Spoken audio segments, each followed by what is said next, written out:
ఇంత గోంగూరకై గుటక వేసేవాడు ఎవడయ్యా వాడు, ఇంకెవడు మన తెలుగువాడు అన్నారు.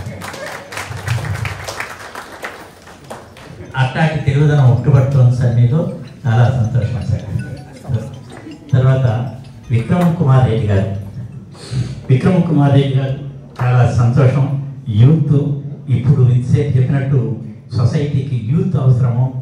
మనం కూడా ఈ కంప్యూటర్ శిక్షణ కార్యక్రమం ప్రారంభించడానికి ఆ యూత్ను మనం ప్రోత్సహించాలనే ఉద్దేశం చేత మనం ఇక్కడికి ఇది ఏర్పాటు చేస్తున్నాం. తప్పనిసరిగా మీరు యూత్ను ఎంకరేజ్ చేసి ఇక్కడ ఈ కంప్యూటర్ శిక్షణ కార్యక్రమం సక్రమంగా జరిగేటట్టుగా మాకు తగిన సహాయ సహకారాలు అందించాలని కోరుకుంటున్నాం సార్. నమస్తే. తర్వాత మట్టా పురుషోత్తమ రెడ్డి గారి గురించి మనం చాలా చెప్పుకోవాల్సి వస్తుంది. ఎందుకంటే ఏదైనా ఒక మంచి కార్యక్రమం చేపట్టాలంటే మొట్టమొదటి ముందడుగు వేసే వ్యక్తి మట్టా పురుషోత్తమ రెడ్డి గారు.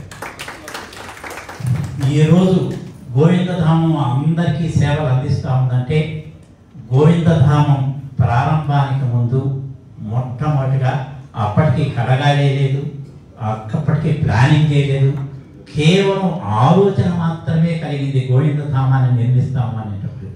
వెంటనే 1,00,000 రూపాయలు తీసి దీన్ని ఖర్చు పెట్టుకొని మీరు ముందుకు వెళ్ళండి అని మొట్టమొదటిగా నాందిగా దానికి 1,00,000 రూపాయలు బహుమతి ఇచ్చి దానికి మొట్టమొదటిగా మమ్మల్ని అందరినీ ప్రోత్సహించాం. తర్వాతనే మేమందరం వచ్చిన వాళ్ళం ఆ గోవిందధామానికి. ఈరోజు చెప్పుకోవచ్చు మేమందరం చేసినామని, కానీ ఆ మొట్టమొదటిగా 1,00,000 రూపాయలు ఇచ్చి ప్రోత్సహించిన వ్యక్తి మట్టా పురుషోత్తమ రెడ్డి గారు. అలాగనే ఇంకా ఇప్పుడు రోటరీ క్లబ్ తరఫున జరుగుతున్న అనేక సేవా కార్యక్రమాలకు తన వంతుగా చెప్పాలంటే ఎముక లేని చేయలాగా దానం చేస్తూ ఉంటాడు. ఎంతలా అంటే ఇప్పుడు మేము మిల్క్ బ్యాంక్ తల్లిపాలు అనేది ఏర్పాటు చేయాలంటే 8 లక్షల రూపాయలు దానం చేశారు. 15 లక్షల రూపాయలు రోటరీ క్లబ్ నుంచి వేయాల్సి వస్తే దాంట్లో సింహభాగం మట్టా పురుషోత్తమ రెడ్డి గారు దానం చేశారు. అలాగా మాకు ఇప్పుడు రోటరీ క్లబ్కు అనేక స్వచ్ఛంద కార్యక్రమాలు నిర్వహిస్తుంది, సేవా కార్యక్రమాలు. ఆ సేవా కార్యక్రమాలు నిర్వహించడానికి తగిన వేదిక అంటూ ఉండాలంటే రోటరీ క్లబ్ కంటూ ఒక ప్రత్యేకమైన భవనం ఉండాలని చెప్పేసి ఆ భవన నిర్మాణానికి గాను ఒక దాదాపు ఇప్పుడు 2 కోట్ల విలువ చేసే ఒక సైట్ ఇవ్వడం జరిగింది. ఎందుకంటే మాకు సుదర్శన్ రాజు గారు అని చెప్పేసి మాకు మంచి రొటేరియన్ ఉండేవారు. సుదర్శన్ రాజు గారు రాయలసీమ ఏజెన్సీస్ మాకందరికీ తెలిసిందే. రాయలసీమ ఏజెన్సీ సుదర్శన్ రాజు గారు మొట్టమొదట రోటరీ క్లబ్ ప్రారంభం నుంచి మెంబర్గా ఉన్నారు. ఆయన ప్రతిసారి రోటరీ క్లబ్కు ఒక ప్రత్యేక భవనం ఉంటే బాగుండు అని చెప్పి ఆశించేవాడు. ఆయన ఆశలు నెరవేర్చడానికి వాస్తవానికి ఇప్పుడు ఆయన మన దగ్గర లేదు. అయినా కూడా ఆయన ఒక సైటు దాదాపు ఆయన 1 కోటి రూపాయల పైచిలకు విలువ చేసే సైట్ ఒకటి డొనేట్ చేశారు. ఆయన దగ్గర ఇంకొక సైట్ కొని సార్ కూడా మళ్ళా డొనేట్ చేశారు. అది కాకుండా మళ్ళా 1 కోటి రూపాయలు డొనేషన్ ఇస్తూ ఉన్నారు ఈ బిల్డింగ్ కోసం. గొట్టె ఎక్కించడానికి మాకు ముందు హీరో ఆయన. ఎందుకంటే బాలోత్సవం చేయాలన్నా ఇంకోటి చేయాలనుకున్నా కాస్త వాళ్ళ దగ్గర నుంచి అనుమతులు కావాలంటే మేము మతి లేనట్టు తిరుగుతూ ఉంటాం వాళ్ళ దగ్గరికి. అయినా మాకు సకాలంలో అనుమతులు రావు. అలాంటి పరిస్థితుల్లో సార్ కల్పించుకొని మేము చేస్తున్నటువంటి బాలోత్సవాలకు కానీ మరొక ఉత్సవానికి కానీ దాని యొక్క ఉద్దేశాన్ని గ్రహించి మాకు చక్కటి తోడ్పాటును అందిస్తున్న మీకు ధన్యవాదాలు సార్. అలాగా Dorairaju garu general manager electro steel casting limited Srikalahasti garu చాలా పరిచితులు. అతను కూడా ఎందుకంటే ఎంతోమందికి ఉద్యోగ కల్పన చేస్తున్నారు. అలాగా ఒక ఇండస్ట్రీ ఈ ఏరియాలో నేను చాలా మంది మా నాగార్జున సార్తో పరిశీలిస్తూ ఉంటే వాళ్ళతో పాటు మనకు కూడా ఆ ఇండస్ట్రీ అనేది కలుగుతుంది మనలో కూడా అని చెప్పడం జరిగింది. మీరు రావడం చాలా సంతోషదాయకం సార్, చాలా సంతోషం. అలాగనే పెనమనేని మురళీకృష్ణ గారు విజయవాడ నుంచి ఇక్కడికి రావడం, మొట్టమొదటిగా మనకంటే ముందుగా విజయవాడలో ఇలాంటి ఒక కేంద్రాన్ని నిర్వహిస్తూ మాకు మార్గదర్శకంగా ఉండడం, మార్గనిర్దేశనం కూడా చేయడం. అందరూ మీ కర్తార్థంలో మంది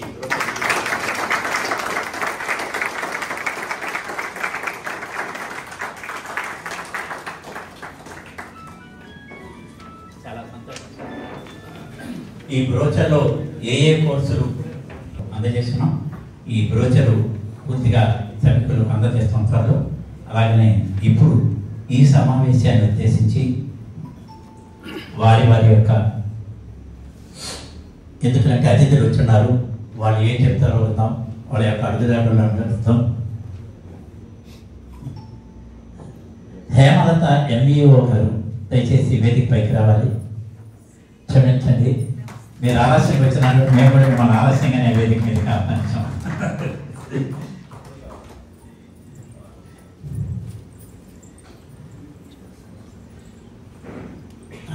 ఇప్పుడు మన ముఖ్య అతిథి గౌరవనీయులు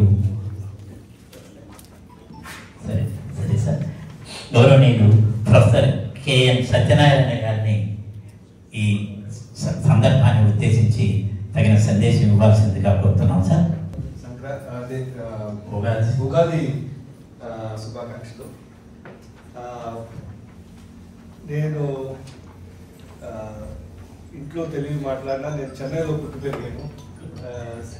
కేంద్ర విద్యాలయాల్లో చదువుకున్నాను. సో అక్కడ నేను నేర్చుకుని Hindi, English, Sanskrit. So Telugu ఇంట్లో మాట్లాడటం, సొంతంగా అక్షరాలు ఇవన్నీ నేర్చుకుని I can read and right. Writing ఇబ్బంది, కొంచెం నిమ్మగా చదవగలరు. So kindly excuse me, Telugu English కలిపి ఇంగ్లీష్లో మాట్లాడితే కొంచెం ఫ్రీగా మాట్లాడగలరా, తెలుగులో కొంచెం పట్టుబడలేదు. సో స్టేజ్ మీద ఉన్న డిగ్నిటరీస్ అందరికీ, chief guest justice Ram Gopal గారు, దామోదరం గారు, నాగార్జున గారు, వాళ్ళందరూ దామోదరం గారు అందరినీ ఇంట్రడ్యూస్ చేశారు. So first of all very happy to be here in ఈ అకేషన్కి నన్ను తెలిసినందుకు చాలా సంతోషం. For two reasons. Number one, నాకు స్కిల్స్ డెవలప్ మీద స్పెసిఫిక్ ఇంట్రెస్ట్ ఉంది. In addition to higher education, one of the ఇండియాలో లీడింగ్ ఇన్స్టిట్యూషన్ హైయర్ ఎడ్యుకేషన్ ఏంటి కాకుండా, బట్ నా ఉద్దేశంలో అయితే ఇండియాకి కావాల్సింది మెయిన్ స్కిల్ డెవలప్మెంట్ ఉంది. సో దాని గురించి నేను డిఫరెంట్ కమిటీస్లో ఉన్నాను. తర్వాత నా సోషల్ ఆబ్లిగేషన్గా నేను I work with this organisation call PARFI, pan IIT reach for India foundation.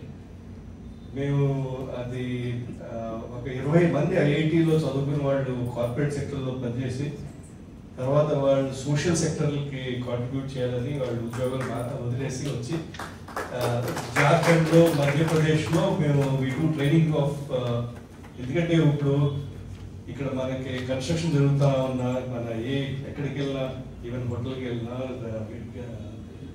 Most places migrant workers వస్తున్నారు, రైట్? మన వాళ్ళు ఇంటికి రేషన్ కూడా షాప్కి వెళ్ళక్కర్లేదు, ఇంటికి పట్టుకొచ్చేస్తున్నారు, వాళ్ళు పని చేయవలసిన అవసరం లేదు. సో వాళ్ళు వచ్చి ఇక్కడ వాళ్ళు పని చేస్తున్నారు. సో అక్కడ skills development requirement is the most. So అక్కడ మేము జార్ఖండ్లో 10 సంవత్సరాలు 10,000 మందికి స్కిల్ డెవలప్మెంట్ చేస్తాము.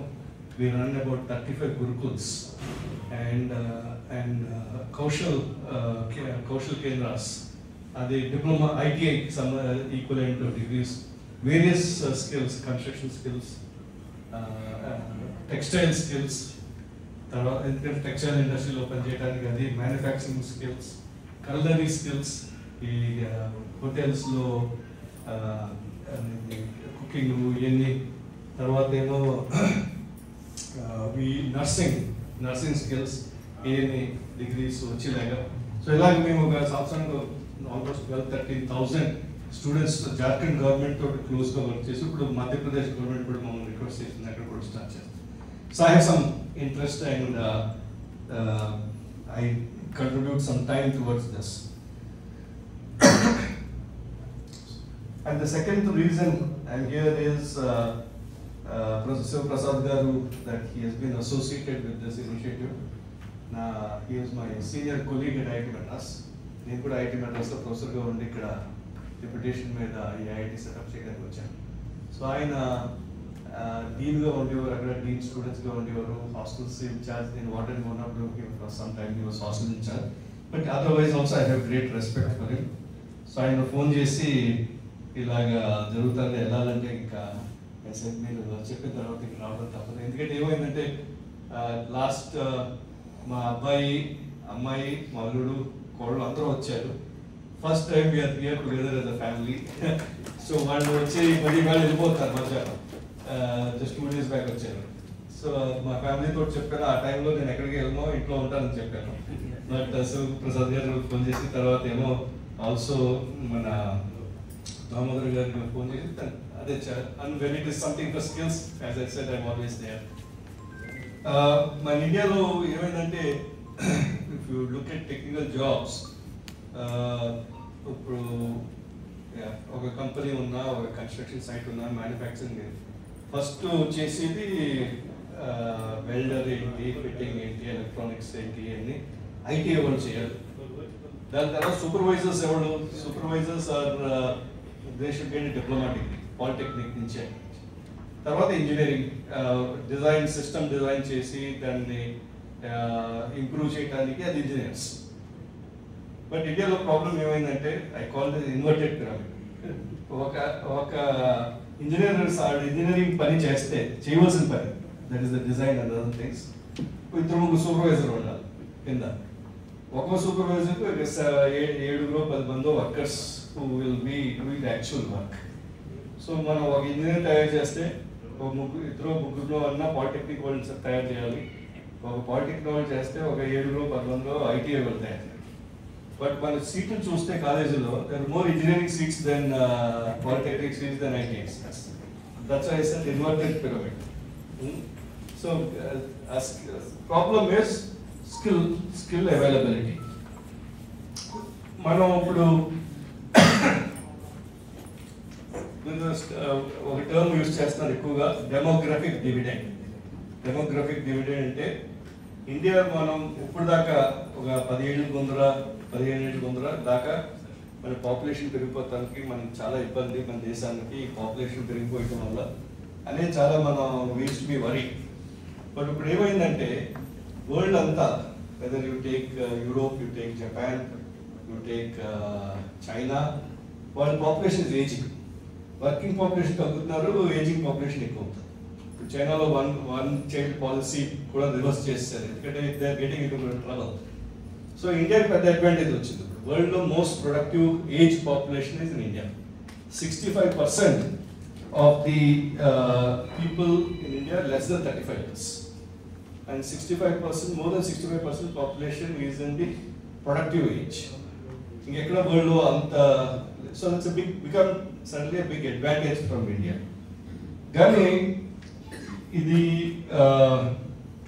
ఉన్న వల్ల there is an opportunity and a challenge, రెండు ఉన్నాయి.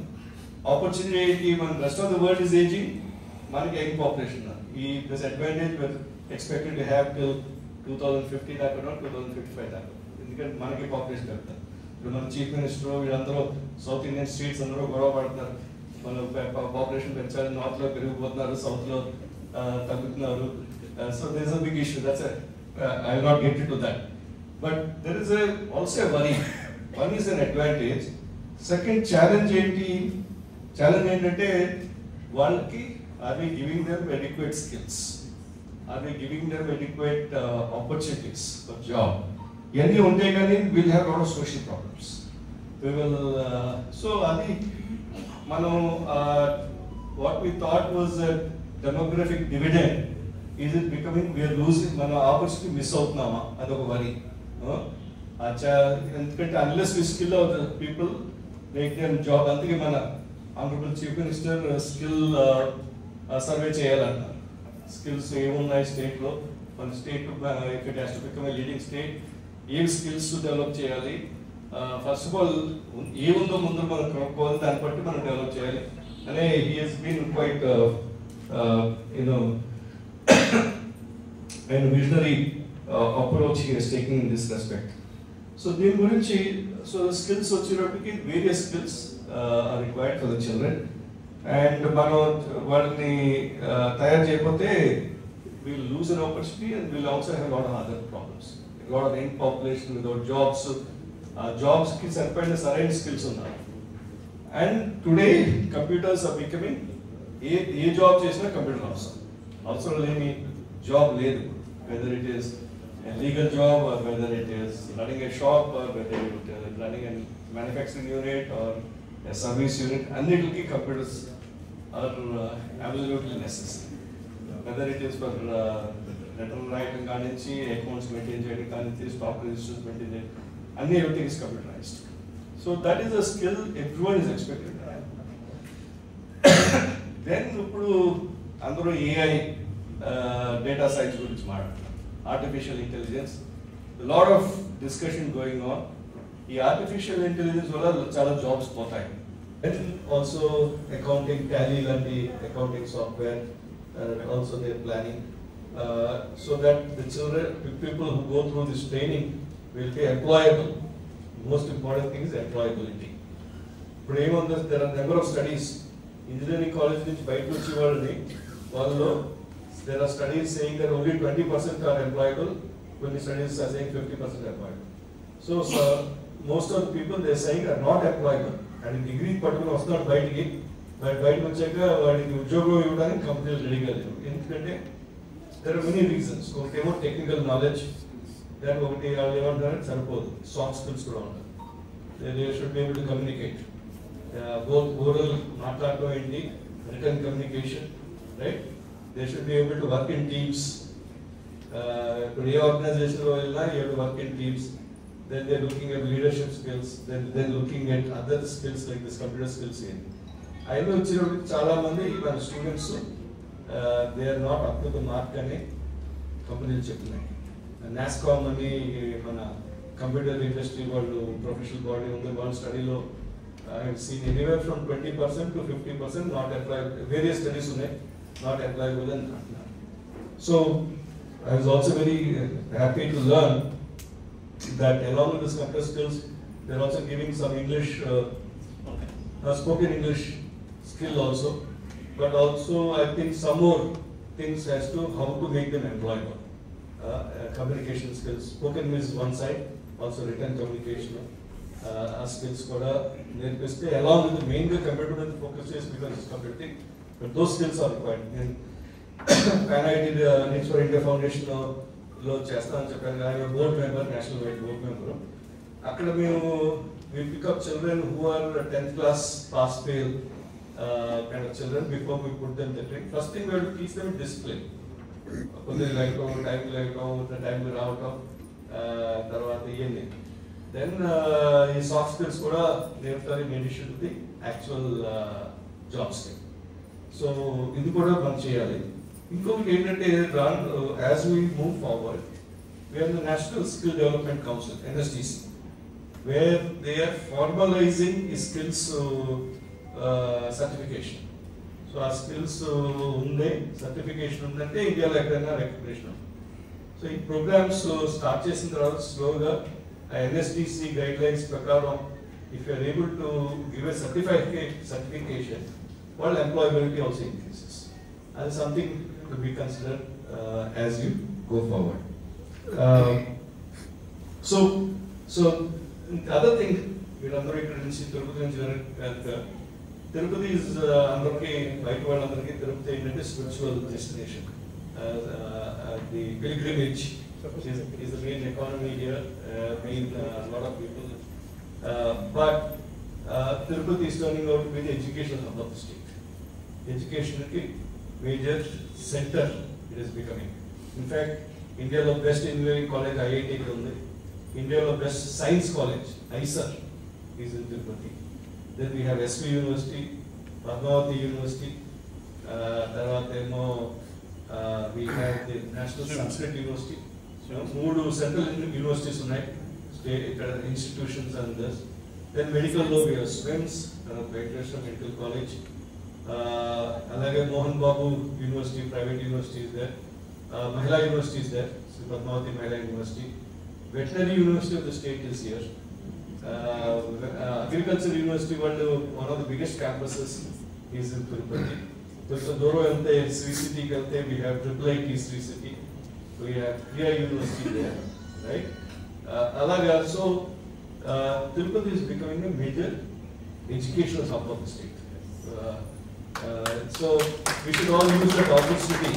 In fact, I worked with APSHI and the Pradesh State Council for Higher Education. We formed 5 clusters across the state. Tirupati cluster, Vijayawada, Guntur cluster, all the institutions there. Vizag cluster, Godavari cluster, Kakinada, Rajahmundry, Tarawatemo, Anantapur cluster. 5 clusters. The 5 clusters regular vice chancellors, so directors, all of us meet regularly once in 6 months of the year. So the most active cluster is Tirupati cluster, and most institutions also involved. So this is a great opportunity. There's a great opportunity to leverage this. So my institute, we are trying to set up a Makers Lab. Makers Lab ante ఎవరికో idea ఉంది, వాళ్ళు ఆ product చేయాలి. ఆ product చేయడానికి ముందర ఆ product పనిచేస్తుందా లేదా ఏదో ఐడియా వచ్చింది, దాన్ని డిజైన్ చేసి దాన్ని ప్రోడక్ట్ చేయడానికి ఆ ఫెసిలిటీ వచ్చి యూజ్ చేసుకోవచ్చు. దాంట్లో కొంచెం సాఫ్ట్వేర్ డెవలప్ చేయడానికి, తర్వాత ఏమో మెకానికల్ ఈ planing machines, moulding machines, 3D printers అవి ఉంటాయి. అలాగే ఎలక్ట్రానిక్స్ ఫెసిలిటీ ఉంటుంది. మేము ఏం చెప్పామంటే కియా మోటార్స్ వాళ్ళు they want to do some social CSR, పెద్ద కంపెనీస్ అన్ని they have to do social corporate social responsibility, 2% of their profits they have to put in CSR. So వాళ్ళు మాతోటి డిస్కషన్కి వచ్చారు. In fact yesterday I sign them, we are signing them. Then they said ఏం చేయగలము అంటే we propose this Makers Lab, saying మా students కాకుండా చుట్టుపక్కల స్కూల్స్ ఏంటి, కాలేజీ వాళ్ళు వచ్చి ఎవరికైనా they want to come and use this facility, it should be so that is coming to the తర్వాత ప్రోడక్ట్ తీసుకెళ్ళి దాన్ని స్టార్ట్అప్ చేసి దాన్ని పైకి తీసుకెళ్ళి ఇలాగా కొన్ని స్కిల్స్ కూడా అక్కడ ఇంపార్ట్ చేయాలి అనే ఐడియా. అది మా idea. Because we want to create a very strong innovation ecosystem here. Our state is looking at Tirupati being a major electronic manufacturing hub. ఇప్పుడు మన ఎయిర్పోర్ట్ దగ్గర we have the EMC 1 and 2, electronic manufacturing cluster 1, manufacturing cluster 2. అలాగే so they want to make a big electronic manufacturing. So a lot of transformation, roads మారిపోయినాయి, a lot of transformation happening here. దానికోసం if we have to do all this electronic manufacturing hub, you need skilled people.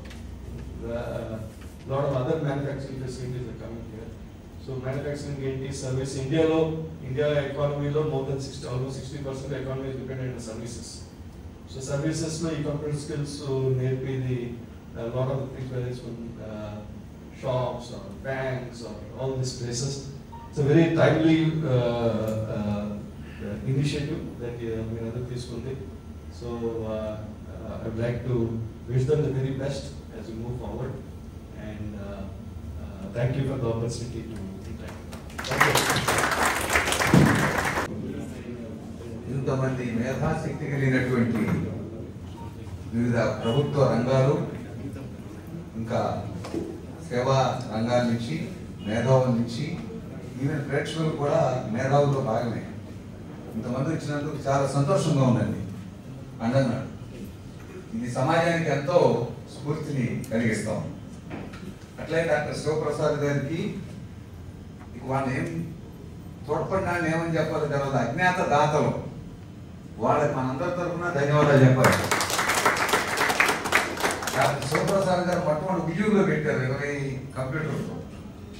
అది బాగా నడుస్తూ ఉంది. తర్వాత అల్లూరి సీతారామరాజు విజ్ఞాన కేంద్రం తిరుపతి విశాఖపట్నంలో ఉంది అని అంటే దానికి 25 సిస్టమ్స్ ఇక్కడలాగానే అక్కడ పంపించారు. తర్వాత నాగార్జున గారు, దామోదరం గారు చేసిన కృషి చూసి డెఫినెట్ గా తిరుపతిలో సక్సెస్ అవుతుందని చెప్పని నేను ప్రపోజ్ చేస్తే ఆయనకి సక్సెస్ కాకపోతే మాత్రం ఒప్పుకోడు, పేరు ఎక్కడ కోరుకోడే. ఆ రకంగా బాధ్యత అంటే స్వల్ప కాలంలో ఎంతో వీళ్ళు జాగ్రత్త తీసుకుని ఈ ఏర్పాటు చేశారు. ఇది ఒక గొప్ప ఆశాకిరణం మన తిరుపతికి. మొట్టమొదటి సత్యనారాయణ గారు చెప్పిన ఉపన్యాసం చాలా అద్భుతమైన ఉపన్యాసం అండి. ఐఐటి డైరెక్టర్ ఆయన చెప్పింది ఎంత బాగా ఉందంటే, తిరుపతి ఒక పిలిగ్రిమ్ సెంటర్ నుంచి ఒక ఎడ్యుకేషన్ హబ్గా తయారవుతుంది, ఒక ఎలక్ట్రానిక్ హబ్గా తయారవుతుంది అనేది చాలా కీలకమైన పాయింట్. రాయలసీమలో వెనకబడిన గ్రామీణ ప్రాంత యూత్ కూడా ఈ కంప్యూటర్ సిస్టమ్స్, ఎలక్ట్రానిక్ వీటిని కనుక మనం ఎన్ని శిక్షణలు ఇవ్వగలిగితే వాళ్ళు మిగతా వాళ్ళకి అడ్వాన్స్ అయిపోతారు. పూర్వం మీరు చూడండి, గ్రామాల్లో వ్యవసాయంలో ఎక్కువ భూములు కలిగిన ఎక్కువ సంపద వంతులుగా ఉండేవాళ్ళు. ఎప్పుడైతే భూములు వదిలిపెట్టి పట్టణాలకు వెళ్ళారో వాళ్ళు సంపన్నులు అయ్యారు. ఎప్పుడైతే గ్రామ వ్యవసాయాన్ని వదిలిపెట్టి ఎడ్యుకేషన్లో వెళ్ళారో వాళ్ళ ఇది పెరిగింది. అట్లాగే మారిన పరిస్థితులకు అనుగుణంగా మారాలని వారు చెప్పింది మాత్రం చాలా అద్భుతంగా ఉంది. నాకు ఇది చూసిన తర్వాత అసలు ఈ ఒక్క శిక్షణా కేంద్రంతో సరిపోదు, ఇంకా సేవకులు, వేమన విజ్ఞాన కేంద్రానికి సేవకులు ఏమన్నా ముందుకు వస్తే ఇంకా అనేక చోట్ల కూడా వేరే కార్లు వచ్చేసింది, నోకియా పోయింది, వేరే సెల్స్ వచ్చినాయి. కాబట్టి అప్డేట్ కాకపోతే అవుట్డేట్, అప్డేట్ కాకపోతే అవుట్డేట్ అవుతామని చాలా మంచి కొటేషన్ మనందరికీ వర్తిస్తుంది. అందుకని ఇటువంటి వేమన విజ్ఞాన కేంద్రం గొప్ప ఇన్స్పిరేషన్ ఇస్తా ఉంది. ఇది స్థాపించినప్పటి నుంచి కూడా ఇది ఒక రకంగా వైజ్ఞానిక కేంద్రం, సాంస్కృతిక కేంద్రం, సేవా కేంద్రం, మేధాపరమైన కేంద్రం కూడా. అటువంటి విజ్ఞాన కేంద్రం వారి ప్రారంభించిన కార్యక్రమం చాలా విజయవంతం అవుతుందని మా ఉద్దేశం. మేము విజయవాడలో 7 సంవత్సరాల నాడు 7 సిస్టమ్స్తో ప్రారంభించాం. ఇప్పుడు 27 సిస్టమ్స్ ల్యాబ్ లాగా పెట్టాం. ఇప్పుడు 2000 మంది సర్టిఫికేట్ ఇచ్చామండి. ఎంఎస్ ఆఫీసు, డిటిపి, జిఎస్టీ వచ్చిన తర్వాత టాలీ పెట్టాం, అప్డేట్ అయ్యాం. కొద్ది దాంట్లో నేర్పించాం. సి లాంగ్వేజ్ అవి కూడా నేర్పించాం. మధ్య కొన్ని వీటికి దాము గారు చెప్పినట్టుగా రోటరీ క్లబ్ వాళ్ళు కొన్ని బ్యాచ్లకి డబ్బులు ఇచ్చారండి. వాళ్ళు మీరు నేర్పండి, మేము డబ్బు ఇస్తాం ఉచితంగా. అట్లా చాలా మంది సేవా తత్పరులు ముందుకు వచ్చి మనం సహాయపడేవాళ్ళు ఉన్నారు. వందల సంఖ్యలో మనం ఉదయం 8 గంటలు మొదలు పెడితే రాత్రి 8 గంటల వరకు స్లాట్లు వారిగా 2 గంటల స్లాట్, ఒక గంట తిరిగి ఒక గంట ప్రాక్టీస్. ఆ విధంగా కనుక నేర్పితే రానున్న కాలంలో చాలా మంది చిన్న ఉద్యోగాలు కానీ పెద్ద ఉద్యోగాలు కానీ పొందగలుగుతారు. ఈ మధ్య ఒక ఎక్స్పర్ట్ వచ్చి 27 సిస్టమ్స్ ని చూసి, ఇంకా మీరు రొటీన్ గానే ఉన్నారు, ఇప్పుడు ఎంఏలు బిఏలు లాభం లేదు, ఆర్టిఫిషియల్ ఇంటెలిజెన్స్ వచ్చింది, కాబట్టి కొద్ది ఇంగ్లీష్ నాలెడ్జ్, కొద్దిపాటి ఇంగ్లీష్ నాలెడ్జ్ ఉండి 10th దాటి ఇంగ్లీష్ నాలెడ్జ్ ఉండి కనుక ఒక 3 నెలల పాటు మేము కోర్స్ ట్రైనింగ్ ఇస్తాం. ప్రపంచంలో ఏ దేశానికి సంబంధించిన ప్రాజెక్ట్ అయినా మీరు ఇంటి దగ్గర నుంచి చేసి వాళ్ళు పంపించి డబ్బు సంపాదించవచ్చు. అది పెడతామన్నారు. అది విజయవాడలో స్టార్ట్ చేస్తాం. దాని తర్వాత తిరుపతి కూడా దాన్ని తప్పనిసరిగా తీసుకొస్తాం. అట్లాగే సత్యనారాయణ గారు చాలా మంచి విషయాలు చెప్పారు. మరి వాళ్ళ ఆర్టిఫిషియల్ ఇంటెలిజెన్స్ మీద ఆంధ్రజ్యోతిలో ఒక వ్యాసం వచ్చింది. అది చాలా అద్భుతమైన సమాచారం అందులో ఉంది. నేను ఒక 2 విషయాలు చెప్తాను. చైనాకి భారతదేశానికి చాలా విషయాల్లో కోరిక ఉంది. వాళ్ళు 2000-2020 మధ్యలో 50 లక్షల మంది ఈ కంప్యూటర్ నాలెడ్జ్ కలిగిన ఇంజనీర్లు ఉంటే ఇప్పుడు 1,70 లక్షల మంది అయ్యారట. అదేవిధంగా ప్రపంచంలో ఈ బేసిక్ ఈ కంప్యూటర్ నాలెడ్జ్ తెలుసుకోవడానికి అండర్ గ్రాడ్యుయేట్ కంప్యూటర్ ఎడ్యుకేషన్, దాంట్లో ఇవాళ ప్రపంచం మొత్తం చూస్తే చైనాలో పరిశోధకులుగా ఉన్నటువంటి వాళ్ళు 47% ఉన్నారంట 100లో. అమెరికా 18% ఉన్నారంట. కాబట్టి రానున్న కాలంలో చైనా ప్రపంచాన్ని శాసించబోతుంది అని చెప్పి రాశాడు వ్యాసకర్త. తప్పనిసరిగా అందరూ చదవాలి. మన భారతదేశంలో ఏంటి, మనం విశ్వగురువు కావాలని చెప్తూ ఉంటాం. కులాల కొట్లాట్లు, మతాల కొట్లాట్లు, కుంభమేళాలు, ఆ మేళాలు, ఈ మేళాలు, వాటి గురించి చెప్పుకోవడం ఎందుకు? అది ప్రజలు ఆధ్యాత్మిక భావన, ప్రజలకు ఆ స్వేచ్ఛ ఉంది. కానీ మనం టెక్నికల్గా డెవలప్ చేయకుండా ఎందుకు చెప్తానంటే, ఆవేదనతో భారతదేశం ప్రపంచంలో పరిశోధన రంగానికి జీడిపిలో 1% ఖర్చు పెడతాను. చైనా 5%, దక్షిణ కొరియా వాళ్ళు 5%, అమెరికా 6% అట్లా ఖర్చు పెడుతున్నారు. మనం మరి పరిశోధన రంగం మీద ఖర్చు పెట్టకుండా భారతదేశం ఎట్లా అభివృద్ధి అవుతుంది? అవకాశాలు ఎన్నో ఉన్నాయని చెప్పారు సత్యనారాయణ గారు. ఛాలెంజెస్ ఉన్నాయి, అవకాశాలు ఉన్నాయన్నారు. మరి ఆ ఛాలెంజెస్ ఎదుర్కొనే విధంగా ప్రభుత్వాలు కనుక వ్యవహరిస్తే ముందుకు సాగలుగుతాం. అందుకని ఆ విషయాల్ని కూడా దృష్టిలో పెట్టుకోవాల్సిన అవసరం ఉంది. వాళ్ళు ఇప్పుడు ఎంత డీప్ సీక్ అనేది ఈ మధ్య లియాంగ్ అనే అనేక సమాచారాన్నంతా కూడా తీసుకొచ్చేదాన్ని తక్కువ ఖర్చుతో కనిపెట్టాడు. ప్రపంచం అంతా ఇప్పుడు మోత మోగుతుంది అది. అందుకని ఎక్కడ మారాలి మనం భారతదేశం? ఇప్పటికీ చాలా పేద దేశంగా ఉంది. 127 దేశాల్లో మన దేశం 105వ స్థానంలో ఉంది పేదరికంలో. అందుకని ఈ విజ్ఞాన కేంద్రాలు ఒక రకంగా పేదల్ని అప్లిఫ్ట్ చేయడానికి ఈ కంప్యూటర్ సెక్షన్లే కానీ, స్పోకెన్ ఇంగ్లీష్ కానీ, లేకపోతే బాలోత్సవాల ద్వారా ఎడ్యుకేషన్ మీద కానీ, వీటన్నిటి మీద వాళ్ళకి ఇంట్రెస్ట్ పెంచి ట్యూషన్ సెంటర్లు కూడా పెట్టి అనేక రకాల కార్యక్రమాలు చేయడానికి చాలా మార్గాలు ఉన్నాయి. ఆ విధంగా అభివృద్ధి కావాల్సిన అవసరం ఉన్నది. భారతదేశంలో సత్యనారాయణ గారు కూడా మాట చెప్పారు, ఇంజనీరింగ్ విద్యార్థులు 20% జాబ్స్ వస్తున్నాయి. నాణ్యత లేని ఇంజనీర్లు ఎక్కువ మంది అయిపోయారు మన దగ్గర. మరి నాణ్యత ఎందుకు లేకుండా పోతుంది అనేది ప్రభుత్వం ఆలోచించాల్సినటువంటి అవసరం ఉంది. అట్లాగే సమాజాన్ని ఎప్పుడు ఇన్స్పైర్ చేసేటువంటి వ్యక్తులు ఉండాలి. వేమన విజ్ఞాన కేంద్రం పేరు చెబితేనే ఇన్స్పిరేషన్. ఆయన కింద ఒకసారి అవకాశం ఉంటే అది కూడా చూడాలి. వాళ్ళు ఎగ్జిబిషన్ పెట్టారు, అది చూస్తూ ఉంటే 325 సంవత్సరాల నాడు వేమన చెప్పినటువంటి అంశాలు ఈనాటికి కూడా మనందరికీ వర్తిస్తాయి. అటువంటి వేమన విజ్ఞాన కేంద్రమే కాకుండా మేము విజయవాడలో 32 మంది వైద్యాధికులు ఫోటోలు పెట్టాము. వచ్చిన అందరూ చూస్తారు ఆ ఫోటోలు. వేమన గారు, వీరబ్రహ్మం గారు, వీరేశలింగం గారు, గురజాడ, శ్రీశ్రీ ఇటువంటి గొప్ప గొప్ప సాహితీవేత్తలు సమాజాన్ని మేల్కొల్పినాడు వైద్యాధికులు అంటాం. కాబట్టి ఆ రకంగా ఈ వేమన విజ్ఞాన కేంద్రం ద్వారా ఈ తిరుపతిలో వచ్చిన ఈ రాబోతున్న ఈ చేంజెస్ ఏదైతే ఉన్నాయో వాటిని అందుకోవడానికి మీరందరూ సహకారం ఇవ్వాలని, ఇంతమంది గొప్ప వ్యక్తులు ఒక వేదిక మీద రావడం నాకు చాలా సంతోషంగా ఉంది. మీ అందరూ సహకారం కనుక ఏ రకంగా ఇవ్వగలిగితే ఆ రకంగా సహకారం కనుక ఇస్తే పాత చిత్తూరు జిల్లా నుండి లేదా ఇప్పుడు తిరుపతి జిల్లా నుండి ఇతర జిల్లాల కంటే ఇది చిన్నది అవ్వచ్చు స్పార్కు, కానీ మహా వృక్షంలాగా పెరుగుతుంది. మన కనుక ఇటువంటి కార్యక్రమాలు చేస్తే ప్రభుత్వానికి కూడా ఆలోచింపజేయడానికి మేధోపరమైన డిస్కషన్ కూడా చేయాలి మనం ఇక్కడ. ఆ రకంగా ఈ వేమన విజ్ఞాన కేంద్రంలో రానున్న యుగానికి ఒక మార్గం చూపించగలుగుతుంది మీ అందరి సహకారంతో అనేది మేము కోరుకుంటూ, మా వంతు సహకారం మేము ఇస్తాం, మీరు ఇచ్చి నేర్చుకునే కూడా మేము నేర్చుకుంటామని చెబుతూ ఈ అవకాశం ఇంతమంది మేధావుల సమక్షంలో నాకు ఈ అవకాశం ఇచ్చినందుకు ధన్యవాదాలు.